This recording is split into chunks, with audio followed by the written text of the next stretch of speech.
Hello बच्चों, Radhe Radhe. Welcome to my channel. मैं आपकी पूनम मैम। मैं आपको कराने वाली हूँ जो अभी रिसेंटली पेपर हुआ था मॉर्निंग में इंग्लिश का। तो ये आपके कल के बच्चों के लिए काफी हेल्प होगा, तो इसलिए मैं इस वीडियो को सॉल्व कर रही हूँ। और कैसे सॉल्व करते हैं मैं ये भी आपको बता रही हूँ कि अगर कोई बच्चा वीक है तो कैसे सॉल्व करना चाहिए, तो ये भी आप देख सकते हैं। चलिए स्टार्ट करते हैं। Read the passage carefully. Day passed.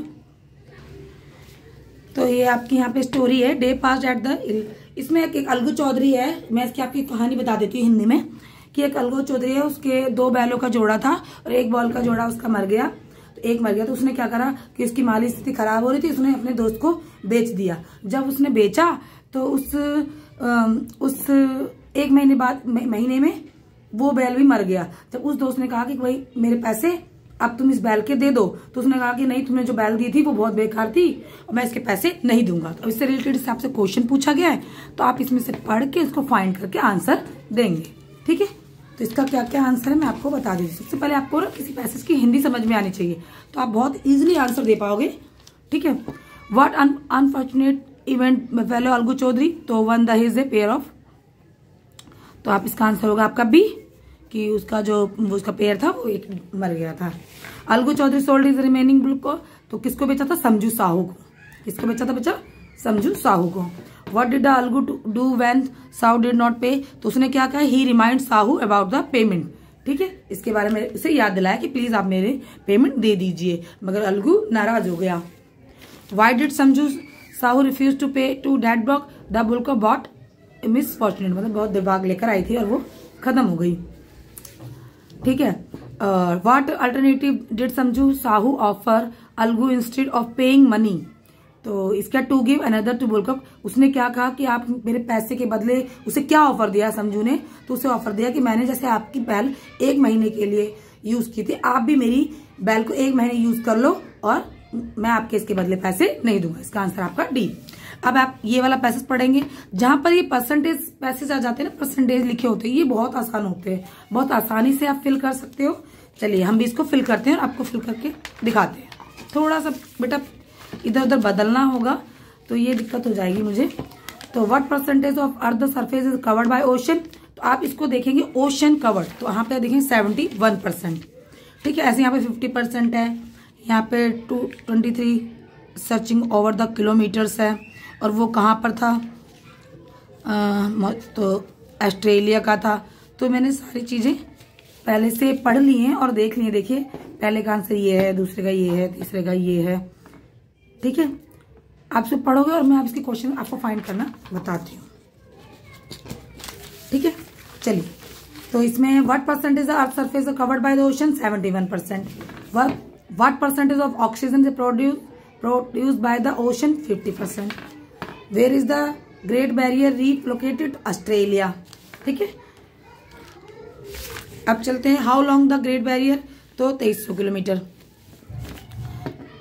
I mean 23 kilometres. Why is important of protect the ocean? To main earth balance. आप मतलब इम्पोर्टेंट ओशन की देखभाल क्यों कर रहे हो, इसको क्यों बचा रहे हो? तो किस लिए बचा रहे हैं? कि वो हमारी मेंटेन अर्थ को बैलेंस, हमारे अर्थ को बैलेंस कर सके। फॉर द ब्यूटी, ब्यूटी के लिए नहीं। तो मतलब आप इसको ध्यान से पढ़ोगे, मैंने डिटेल में पढ़ रखा है, इसलिए मैं आंसर बहुत इजीली लगा पा रही हूँ। अगर मैं ज्यादा यहाँ पे डिटेल में पढ़ के बताऊंगी तो वीडियो ज्यादा लंबी हो जाएगी, जो फिर आपके लिए बोरिंग हो जाएगी। ठीक है। Writing. You are the Praveen है, Preeti student 7th class government school के Moti Nagar Delhi. You have to attend your cousin sister engagement of Palani Rajasthan. Write to letter principal 1 week leave, 1 सप्ताह के लिए छुट्टी के लिए वो आपसे तो सिक लीव मांग रहा है। तो ये आप इसमें आप वो लिख सकते हो, सिक लीव नहीं, अर्जेंट पीस ऑफ, या क्या नाम है, एंगेजमेंट,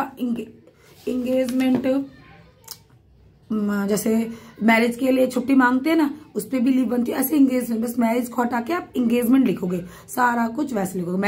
मैरिज एप्लीकेशन होती है, आप एंगेजमेंट एप्लीकेशन। ठीक है, लीव। तो इसमें सेंडर एड्रेस, डेट, ये आप सब लिख सकते हो। ठीक है, ये आपका इसमें अब और आ गया।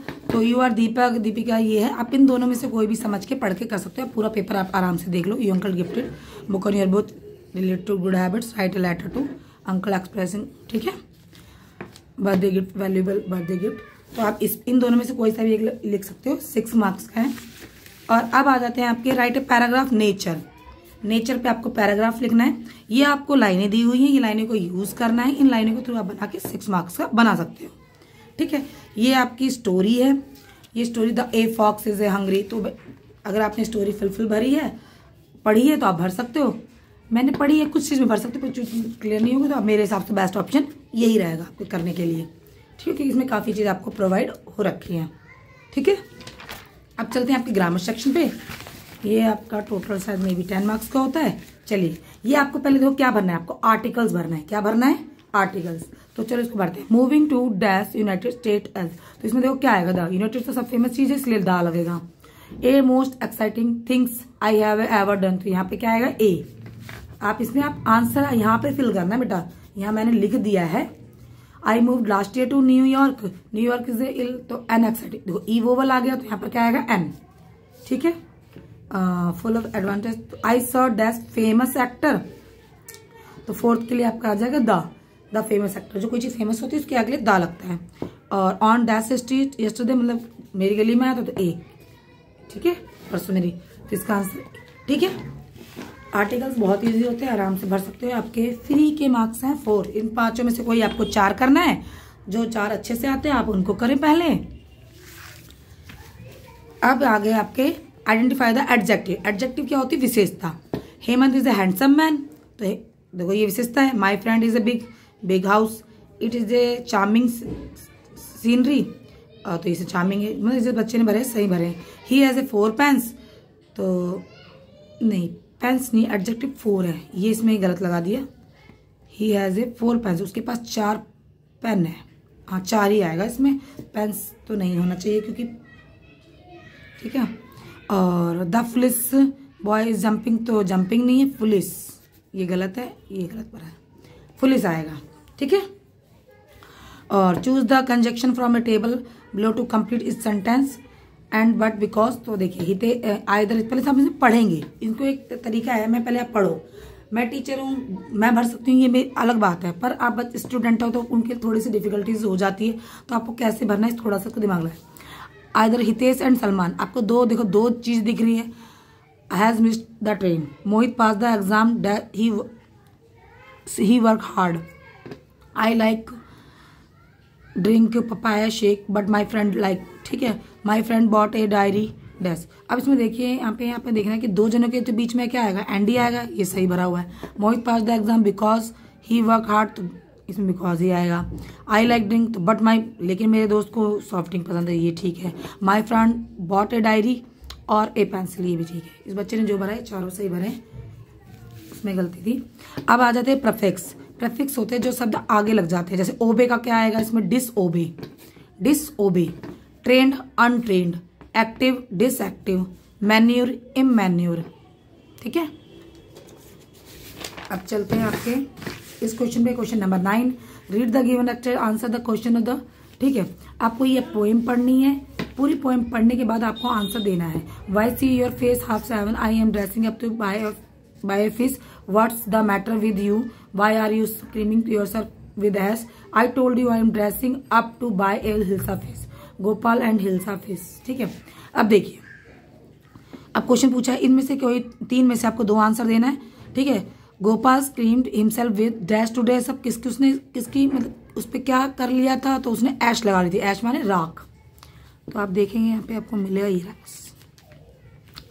Why was the Gopal dressing up in the strange वे? तो बाय हिल्सा फिश, वो हिल्सा फिश खरीदने जा रहा था।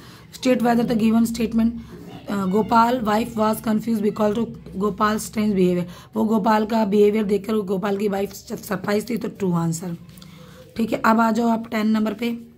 ये आपको एक पोएम दी हुई है। Pull your shock, stand on straight, say thank, don't interrupt, no one thanks, you are funny, take your elbow off the table, can not you make your own mind up about anything. ठीक है, ये poem देख लो। अब इससे related आपको answer देने। Choose the action which is not mention in the poem. तो आप इसमें पढ़ेंगे, इसमें ऐसा कौन सा जो एक्शन है वो इसमें नहीं है। स्टैंड अप राइट देखो है, से थैंक यू है, टेक योर शूज ऑफ, और डोंट इंटरप्ट। तो देखिए यहाँ पर हम देखेंगे डोंट इंटरप्ट भी है, से थैंक यू भी है, स्टैंड ये भी है, पर ये वाला नहीं है टेक योर शूज। तो आपका आंसर ये होगा। इसमें बोला कि मेंशन नॉट, इसमें नहीं है। ये बात ध्यान रखना, बच्चे बहुत गड़बड़ा जाते हैं, ठीक है। Why does the speaker say about a listener sense of the, तो देखिए ये क्वेश्चन इसमें से मिल जाएंगे। तो no one of ink of fun is, तो इसका आंसर बी है। What does the poem suggest about making decision? The listener always making to the listener cannot make to their own mind। तो यहाँ पे देखो लिखा है cannot your make own mind। देखिए यहाँ पे लिखा हुआ है, इसका थर्ड का आंसर है, ठीक है, और सेकंड का आंसर यहाँ पे था, तो इसका आंसर आपका आ जाएगा बी, ठीक है। यहाँ पे आपका पेपर खत्म होता है और ये आपके क्वेश्चन आंसर है, इसके आंसर आप खुद अपनी कॉपी में से करें, ठीक है। What was the people reaction when Gopal bought in hilsa fish, ये वाला चैप्टर अच्छे से रीड करके आंसर। और ये आपका चीवी हो गया, द शेड हो गया, ट्रीज हो गया और 3 क्वेश्चंस, ठीक है। आप इनमें से अपने मतलब ये चैप्टर अच्छे से याद कर लो, ठीक है। चलिए, thank you, Radhe Radhe, best of luck for exam.